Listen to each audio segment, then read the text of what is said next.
Story time about how I got my ex toxic best friend jumped. So a little background information, I was 16 and a sophomore in high school. And like any of these toxic best friend story times, she was super jealous of me for literally no reason. She would literally try to be better than me in everything. Like when I did a sport or a club, she would join immediately right after. And it wasn't I'm gonna join my best friend. No, it was, I'm gonna join so that way I can show her that I'm better than her. For example, in 6th grade, I was captain on the volleyball team, and she decided that she was gonna try out her sophomore year. She played it off as if she just wanted to try it out, but then I got announced captain, and she was pissed off when she heard that. She literally blocked me on everything, and she came from a super wealthy family, so she was used to getting whatever she wanted. And my whole friend group would literally tell me, you need to stop being friends with her, she's toxic, she's this, she's that. The only thing that stopped me from being friends with her was the blackmail, like for part 2 about how I got my toxic ex-best friend jumped.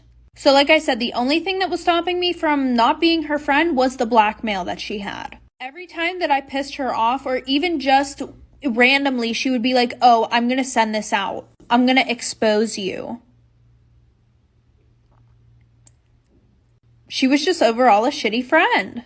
So I had an exposing account on Instagram where I would expose people in my class. It got banned, but she DM'd the account the blackmail. Little did she know it was literally me who was running it. Obviously, I didn't post it, but I showed one of my friends, and we kind of made a plan to get rid of the blackmail. So my birthday was coming up, and I was going to Disney, and my mom said that I could invite 2 friends. Originally, I wasn't going to invite Tessa, but since I had this plan, I invited her and one of my other friends. On the 3rd night, my friend and I decided to take our plan into action. Tessa was sleeping, so I went on her phone, and I went and deleted all the pictures, like for part 3. Part 3 about how I got my toxic ex-best friend jumped. So like I said, on the 3rd night, she was sleeping, so we went on her phone. I deleted all of the blackmail that she had on me, and I even went a step further and screenshotted all of the nudes that she was sending back and forth with older guys, and these guys were way older than her, like way older. And I sent them to myself and deleted the text off of her phone. Fast forward, we drop her off at her house. I stay over my friend's house, and we decide that we're going to post everything to my exposing page. And we also came up with a really good idea. Why not send this to Tessa's parents? So we sent them to her parents. And guys, when I tell you this exposing page had so many people on it, it really did. Somebody was like, OMG, like, please send a face reveal, like, I won't tell anybody. So what did I do? I sent a picture of Tessa, and that person posted it to their Snapchat story. Fast forward to the first day of school. We're outside for gym class, and 3 girls beat her ass. Story time about how I almost got kidnapped by my online boyfriend. So a little background information, I was 16 and in 11th grade. So a year before this all happened, I posted a picture on Instagram saying, add me on Snapchat if you want to be friends. Yes, I was that person. Anyway, so this really cute guy adds me on Snapchat. And after about 3 months talking, he said that he wants to meet me in person. And he didn't sound sus at all, so I was like, sure. So we met at this park that was like 30 minutes away. We met there around 6 o'clock, so when the sun was setting. And he was super nice, it was super romantic. Well, then we went to his house, we watched a movie, and we did the nasty. So after that, he asked me if I want a drink. And what I could have swore was 20 minutes later, I wake up in an abandoned farm shed. With no clothes or anything. So I start screaming my head off. I don't have my phone or anything, so I start to run. And then he grabs me. He says, if you try to run or you try to scream, I am going to kill you. Like for part 2 about how I almost got kidnapped by my online boyfriend. So like I said, I wake up in this abandoned farm shed. I don't have no clothes. I don't have a phone. So I try to run and he grabs me. He says that if you run, I will kill you. So I was like, okay, fine. What do you want from me? So he starts putting on lingerie and tells me to also put some on so we can take pictures together. What the actual you know what? So after that, he starts crying and he starts telling me his whole life story and how he's not who I think he is. Turns out that he's 32 and he just goes online pretending that he's 17 years old. So I just try to comfort him, right? It ends up working. He brings me my clothes, tells me to run, or else he's going to, once again, kill me. So I run, I go to this gas station, get picked up by the police, find my parents. Luckily for me, I paid attention to where everything was. He was arrested, he's still in prison to this day, and I got grounded for 3 months. Story time about how my best friend was obsessed with me.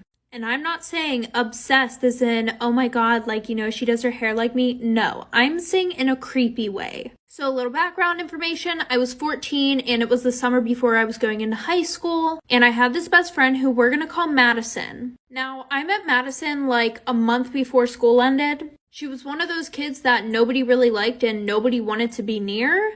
But we were partnered up in this one class and she's actually really funny. So since summer just started, I invited her over to have a sleepover at my house. Everything went well, we were swimming, we watched movies, but my house was in a really wooded area, so if you had certain phone carriers, you wouldn't get any reception. So she asked if she could use my iPad to text her dad, and it was like 11 o'clock at night, so I let her use it, and then we went to sleep. Well, I woke up around 3 in the morning because my phone kept going off, like for part 2.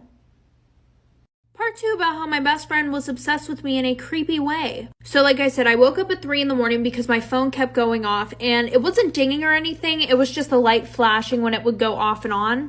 So I look around for Madison and then I see my bathroom light is on but the door is shut. So I just brush it off and I go on my phone and I see a bunch of text messages that were sent from me, but they weren't sent from me. Like, obviously, somebody had went on my iPad and started sending people messages. So I look at these messages, and it's all texting Madison. And I kid you not, it's literally pictures of me while I'm sleeping that she sent to herself. Like, there was a picture of my hair, a picture of one of my birthmarks. And then on her side of the nightstand, there was literally a lock of my hair. Like, she cut my hair off. And it was in a Ziploc bag. So at this point, I'm actually really creeped out and I go and tell my mom. And my mom talked to her mom and apparently she's done this before. Storytime about how I caught my grandma with my dad. So a little background information, I was 16 and it was the first day of 11th grade. Well, my friend wanted me to come to the mall with her after school that day. She was like, screw your grandma's birthday, just come to the mall with me. So the plan was I would sneak onto my best friend's bus after school and skip my grandma's birthday. By the way, my grandma was low-key a hoe. Like half of her kids won't even bring their husbands around her because after she got their numbers, she would end up sending nude pictures to them. Anyway, so the end of the day rolls around and I go to my locker to get my book bag when I'm called down to the office. So I go down to the office and my mom is there to pick me up because she said that we needed to do a few things before our grandma's party. Well, my grandma was at our house getting ready and my mom forgot her wallet at home. So when we went back home, I went to go put my book bag in the house. When I walk in and I see my grandma and dad on the couch and I'm not even going to say what they were doing. And my mom is walking past them like she didn't see anything. So after that, I called one of my aunts and asked if I could stay with her for a while. And now I don't talk to any of them. Part 3 about how my mom got with my sister's boyfriend. So like I said, obviously we could hear stuff. We saw their clothes on the floor. So I took a video and I took a picture. But obviously you couldn't see anything. And I didn't want to tell my dad first. So my best friend and I, we went downstairs, we went to the carnival. And when my sister got back, she ended up getting back with Ben because obviously after he was done, he went back to my sister. I know this is confusing, but try to keep up. So I asked my sister if she can pretty please take me and my friend down to the pool to go swimming. So my sister came down with us and then I was like, I have to tell you something. So then I ended up showing her the photos and the videos. And at this point, she's like, what the fuck? So surprisingly, without choking this man to death, she goes upstairs, she goes to sleep, and then the next morning she goes and has a talk with my mom. So my mom, my sister, my friend, and I, we all sat down at the buffet in the morning and had breakfast. And my dad and Ben weren't there. Well, long story short, my mom ended up saying, it's not fair that you bring all these young guys around me, da-da-da-da-da. Are you really gonna break up our family because of this? And till this day, my dad still does not know about it. Story time about how my boyfriend and best friend were sneaking around behind my back. So a little background information, I was 15 and in 10th grade. So my mom and dad were split up and I was pretty much allowed to do whatever I wanted because of that. So I was dating this boy named Jacob. Well, my best friend Alice literally hated him. Like low-key, every once in a while, she would try to break him and I up. And when I would call her out on it, she would just deny it. Anyway, so the one day I didn't go to school because I was super sick. So the whole day I was trying to text Jacob and Allison, but nobody was answering me. Which was extremely weird because no matter what, Allison would always text me back. So after I knew the school ended, I went to Allison's house. Nobody was answering the door, so I used the spare key. I walk in and all I hear is a very loud banging coming from her bedroom. So I walk in, I see my boyfriend and her together. And then he starts saying that she drugged him. So I went on his phone, I see a bunch of old text messages between him and her and them exchanging pictures. And then sis wants to start giving me an attitude, so I punched her in the face. And then I left and I don't talk to either of them. Storytime about how I almost got kidnapped by my online boyfriend. So a little background information, I was 16 and in 11th grade. So a year before this all happened, I posted a picture on Instagram saying, add me on Snapchat if you want to be friends. Yes, I was that person. Anyway, so this really cute guy adds me on Snapchat. And after about 3 months talking, he said that he wants to meet me in person. And he didn't sound sus at all, so I was like, sure. So we met at this park that was like 30 minutes away. And we met there around 6 o'clock, so when the sun was setting. And he was super nice. It was super romantic. Well, then we went to his house. We watched a movie and we did the nasty. So after that, he asked me if I want a drink. And what I could have swore was 20 minutes later, I wake up in an abandoned farm shed with no clothes or anything. So I start screaming my head off. I don't have my phone or anything, so I start to run. And then he grabs me. He says, if you try to run or you try to scream, I am going to kill you. Like for part 2 about how I almost got kidnapped by my online boyfriend. So like I said, I wake up in this abandoned farm shed. I don't have no clothes. I don't have a phone. So I try to run and he grabs me. He says that if you run, I will kill you. So I was like, okay, fine. What do you want from me? So he starts putting on lingerie and tells me to also put some on so we can take pictures together. What the actual you know what? So after that, he starts crying and he starts telling me his whole life story and how he's not who I think he is. Turns out that he's 32 and he just goes online pretending that he's 17 years old. So I just try to comfort him, right? It ends up working. He brings me my clothes, tells me to run, or else he's going to, once again, kill me. So I run, I go to this gas station, get picked up by the police, find my parents. Luckily for me, I paid attention to where everything was. He was arrested, he's still in prison to this day, and I got grounded for 3 months. Storytime, my best friend slept with my boyfriend on my birthday. So a little background information. I was 16 and a sophomore in high school. Well, I had this best friend who we are going to call Sarah. Her and I became super close over the summertime, but she was like on and off best friends with this other girl who we're gonna call Mackenzie. But I had this boyfriend who I was also really on and off with. And Sarah knew about all the problems within our relationship. Well, I guess I underestimated how close Sarah and Mackenzie were, because everything that I told Sarah, she went back and she told Mackenzie. And not to mention, Mackenzie was really close with my boyfriend. So of course, she told my boyfriend everything that I was saying. This ended up causing a huge fight between my boyfriend and I. Well, the night before my birthday, my boyfriend and I were going back and forth arguing. And around 12 a.m., on my birthday, I forced myself to fall asleep. And at around 1 a.m., I woke up to 20 Snapchat notifications, all from my boyfriend. And when I opened them, I saw the worst thing ever. Like for part 2. Part 2 about how my best friend slept with my boyfriend on my birthday. So like I said, I woke up at around 1 a.m. to 20 Snapchat notifications from my boyfriend. And I saw the absolute worst thing ever. The first 5 notifications were just him calling me names. And then all the other ones were just him doing stuff with my best friend. And you guys can already guess what I mean by doing stuff. So at this point, I was heartbroken, I was pissed off. But of course, because I gotta have the receipts, I went and took a video off my sister's phone of everything that he sent me. In the morning, I woke up to a text from an unknown number, and it turned out to be my boyfriend's best friend saying that him and Sarah were now together. So my boyfriend asked me to meet up and apologize. So I met him at this park, and he apologized to me, telling me that he wanted to get back together with me. But I told him to KMA, and I left. Then Sarah came to my house and keyed my car, and then we fought on my front lawn. And then after that, she was texting me about how she was coming back to my house. Like for part 3. Storytime about how my grandma almost got me grounded. So a little background information, I was 14 and in 8th grade. And there was this boy that I really liked who lived like 10 minutes away from me. So the one night he asked me if I wanted to hang out. And my mom was strict about me not hanging out with people after 7 o'clock at night. Especially a boy. I wasn't even allowed to hang out with boys. And my grandma, my mom, and my brother and I all lived together. And we all had our own rooms. Mine was on the first floor of the house, so I snuck out the window and I went and hung out with him. So I snuck out at around 3 and came back at around 4 a.m. And my grandma comes into my room to wake me up for school. And I guess that I had been laying on my side and my hair was like pulled up. Because literally all I remember waking up to is her smacking me up out of my sleep and screaming at me because there was a hickey on my neck. She's like, I'm telling your mom whenever she gets home, your window's gonna be screwed shut. And I keep telling her it's not a hickey, so she calls my brother over. And he's like, yeah, that's definitely a hickey, because he likes to kiss her ass. Like for part 2. Part 2 about how my grandma almost got me grounded.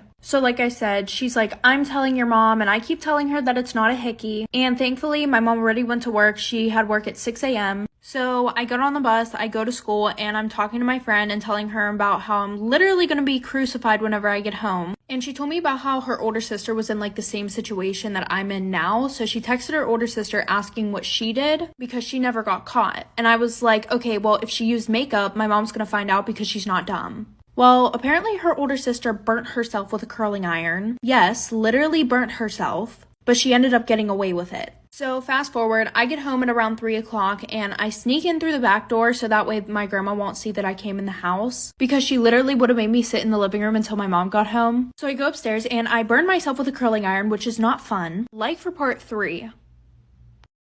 Part 3 about how my grandma almost got me grounded. So like I said, I snuck in through the back door so that way my grandma wouldn't see me because if she saw me, she would have made me wait in the living room with her until my mom got home. So, you know, burnt myself with the curling iron and my mom gets home. And since I'm on the first floor, I can literally hear my grandma talking to my mom and my brother, of course. My grandma's like, yeah, she has hickeys all over her neck. Which is literally an exaggeration because there was one small one. So my mom calls me out to the living room. I go out and she's like, all right, show it to me. And I'm like, show you what? She's like, don't play stupid. Your grandma already told me the whole situation. And I was like, Mom, I literally burnt myself with a curling iron. And my grandma's like screaming and freaking out because I'm lying. She's like, you better tell your mother the truth right now. Da da da da da. So I show the burn to my mom. She looks at my grandma and she's like, so you're gonna tell me that's not a burn on her neck? And she was like, that's not how it looked this morning, blah, blah, blah. So I got away with it, but now my grandma literally stalks me to see if I'm doing anything wrong so she can tell my mom.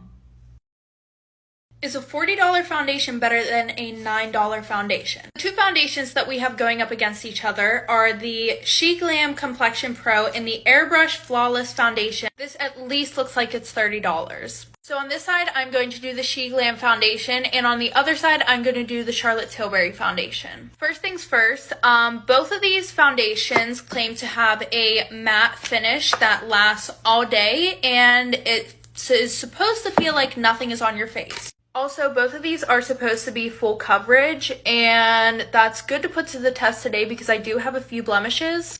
I am in literal shock right now. This is a dupe for the Charlotte Tilbury foundation. $9, $40, no beauty filter. They both look and feel the exact same way. Run. Do not walk, run. And everybody can run because there are 30 shades. Like, I'm sorry, you will never catch me spending $40 on a foundation ever again.